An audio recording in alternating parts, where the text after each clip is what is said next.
kami dari Universitas Mulawarman ingin mewawancarai Bapak terkait gereja katedral untuk penugasan agama kami. Jadi perkenalkan sebelumnya. Ya, namanya bisa dipanggil Evan. Ya, dari Fakultas Kesehatan Masyarakat. Saya Christian dari Fakultas Teknik dan ada dua teman kami nanti yang bakal gantian lagi, Pak. Oke, baik, terima kasih. Saya Theodorus Metropoten. Pekerjaan saya di sekretariat ini mengurus administrasi di sini. Kemudian saya tugas sebagai penyuluh agama Katolik ya di Kota Samarinda kalau dari pemerintahnya. Itu yang saya bisa sampaikan pada kesempatan ini.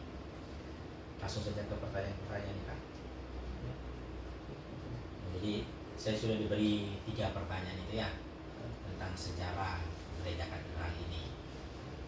Sebetulnya kalau dilihat dari sejarahnya, gereja katedral atau boleh dikatakan misi Katolik pertama kali di Kalimantan Timur ini khususnya, itu sebetulnya mulai di Lahap. Itu sebetulnya Katolik pertama itu ada di Lahap sebelum ada di Samarinda ini, dan itu dari tahun 1907. Lalu kemudian jauh sebelum dia 1907 itu sebenarnya Katolik sudah masuk di Kalimantan dan di Laham langsung. Jadi lewat perahu langsung lewat Sungai Mahakam langsung ke Hulu. Lalu kemudian 20 tahun kemudian itu baru Katolik itu pindah, misi Katolik itu pindah di Tering itu tahun 1927. Jadi 20 tahun kemudian. Maka sebetulnya kalau kita mau bilang gereja Katolik di Kalimantan yang lama dulu atau iman Katolik yang pertama mengenal itu adalah orang-orang Laham dan orang-orang Tering sebelum kemerdekaan. Dulu Samarinda ini hanya tempat transit saja. Transit itu tempat persinggahan. Jadi para pastor yang dari Eropa itu mereka dari Balikpapan lewat kapal speed ke Tering tahun 1927 dan seterusnya itu. Lalu di sini itu tempat istirahat singgah setelah melakukan perjalanan istirahat singgah. Dan dulu gereja awalnya itu ada di seberang, di tempat rumah sakit tentara di seberang dekat tepi Sungai Mahakam. Lalu kemudian dalam perjalanan waktu tukar guling dengan katedral dengan TNI, sehingga kita pindah ke sini, jadi pindah ke depan. Baru tahun 1933 itu sudah ada bangunan di sini, tapi bangunan itu masih zaman bangunan gereja dulu. Baru tahun 1955 itu baru dibentuklah Vikariat Apostolik untuk Samarinda. Jadi kita itu sebetulnya dulu itu ada di bawah Banjarmasin, masih Keuskupan Banjarmasin. Nah maka kemudian masih sama juga gereja kita itu juga masih yang dulu. Renovasi gereja yang besar itu tahun 1990.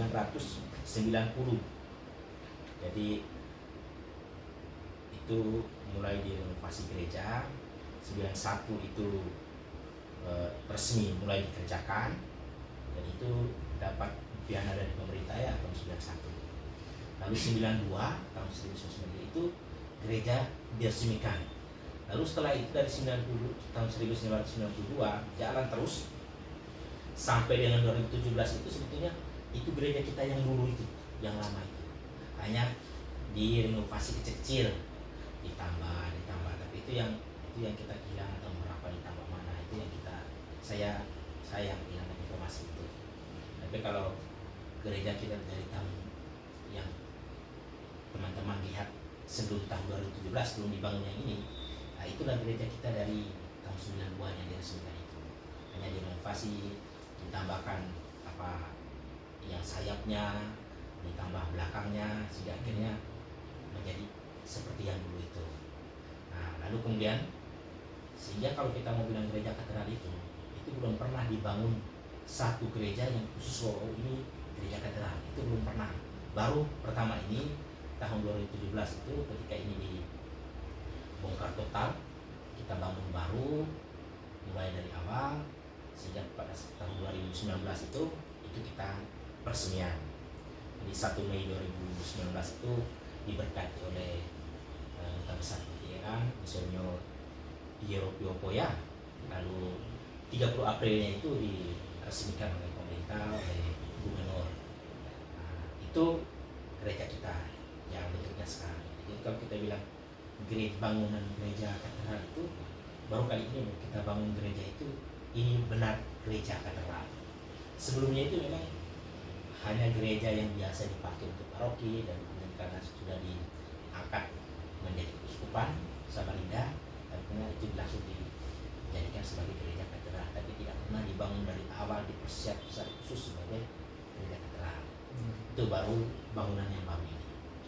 Nah, jadi ketika membangun bangunan yang baru ini, langsung aja ke poin yang kedua ya, pandangannya. Mau nanya, berarti tadi itu walaupun yang awalnya bukan secara resmi katedral, tapi tetap sejarahnya ke situ ya Pak? Ya, tetap langsung ke situ, karena tidak pernah kita dalam sejarah uskupan itu tidak pernah dibangun setelah kita resmi menjadi uskupan lalu ini kita bangun gereja, tidak. Itu istilahnya itu gereja yang sudah ada lalu dipakaikan. Jadi gereja itu sudah ada bentuknya yang lama, tapi belum sebagai katedral. Lalu karena kita sudah diangkat menjadi uskupan, maka gereja ini yang ditetapkan ini jadi gereja katedral, tapi tidak dibangun secara khusus dengan desain khusus, dengan bentuk khusus sebagai katedral, itu belum pernah. Jadi istilahnya itu gereja yang sudah ada lalu dipakai sebagai gereja katedral. Ya, itu yang jadi tidak kayak gini. Nah, sekarang kita sudah jadi uskupan, kita bangun gereja katedral baru, tidak ada, belum pernah. Jadi itu sejarah kita dulu. Jadi gereja yang ada dulu itu gereja paroki dulu.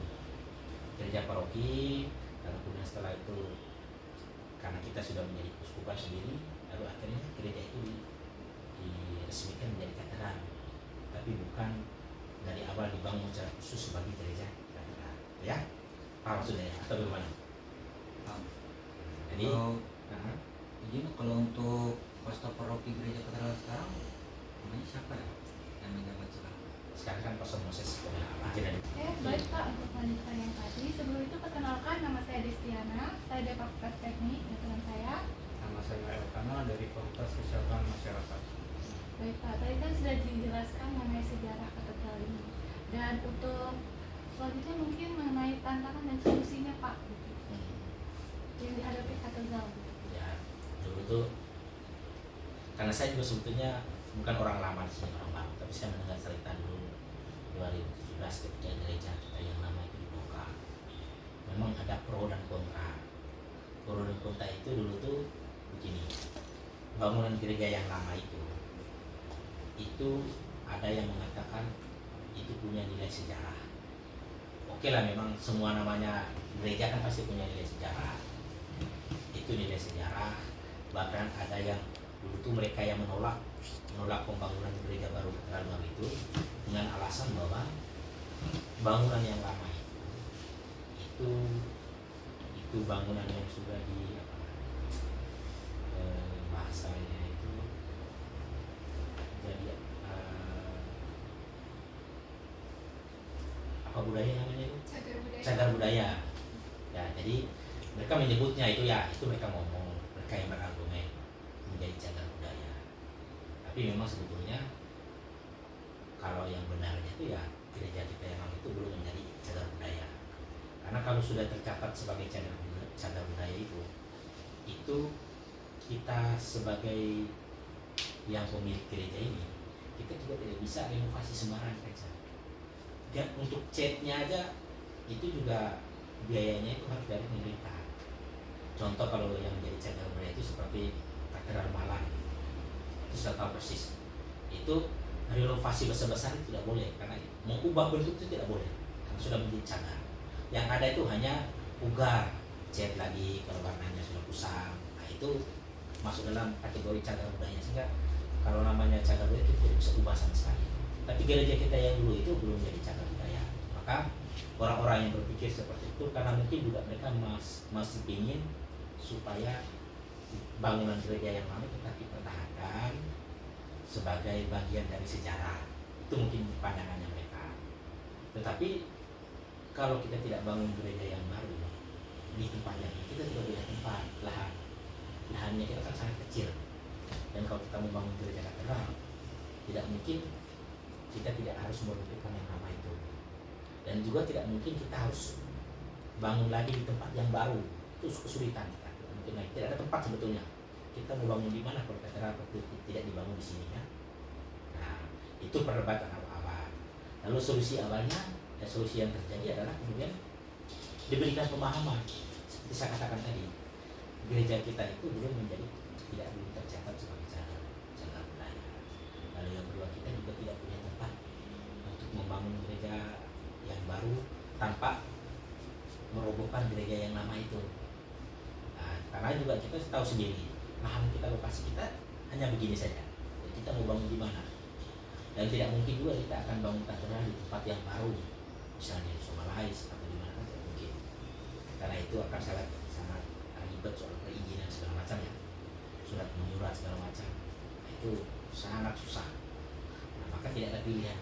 Terpaksa kita harus membongkar yang lama lalu membangun yang baru. Pun kita punya gereja yang baru sekarang ini, itu lahan kita itu sudah dipakai habis, mentok sudah. Sehingga bisa kita bayangkan kita tidak akan lagi renovasi atau bangun gereja yang lebih besar dari ini. Itu tidak akan lagi kesulitan kita.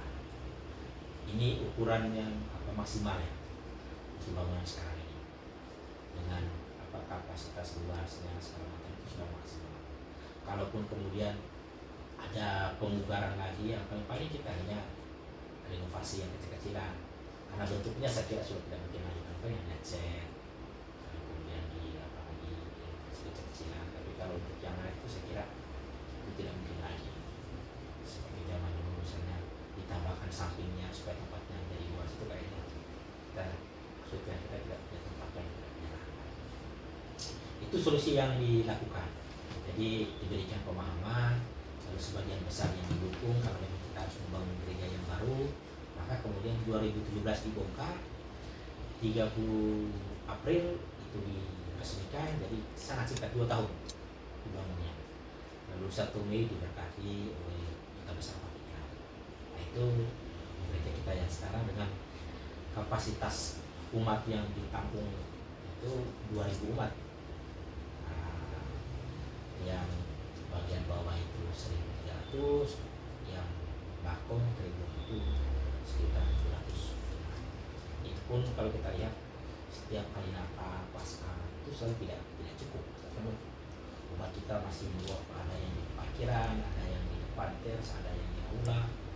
Nah, karena tadi kita juga tidak bisa lagi membangun lebih besar dari itu karena kita tidak punya lagi tanah lahan yang cukup untuk membangun lebih besar lagi. Itu yang bisa saya sampaikan pada.